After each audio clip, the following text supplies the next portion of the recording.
since I've been here. I think, I don't know, I thought it was going to be cold, I thought it was going to be snowy, and it was completely the opposite. I think that everybody has made Lauren and myself feel right at home. I think with this being an American holiday, I think people have been going overboard, making us feel like they're grateful for us being here, and the pleasure is actually all ours. I think I couldn't imagine of another place I'd want to be at this moment right now, having this conversation with y'all. So the Netherlands has been good to us so far.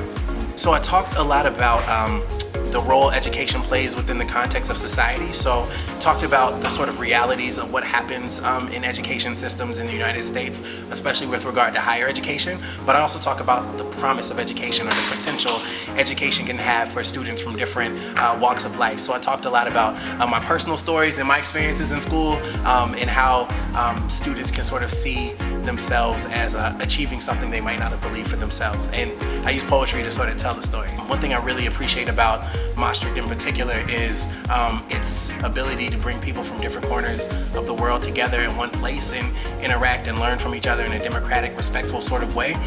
We could take a lot of notes in the United States on those sorts of things. I think we preach diversity, but we don't practice it in the same way. And preaching and practicing are two very different things. And I think while we regard diversity in the United States as a value, inclusivity is something that we haven't quite achieved in a lot of ways. Because like if you're a student like myself, you have felt like you don't belong in school, or you've been made to believe that the system is designed to sort of create these inequitable outcomes in education. So one thing we try to do, or I've tried to do as an educator, is help students overcome that, and to see things working so wonderfully here in the Netherlands brings peace of mind.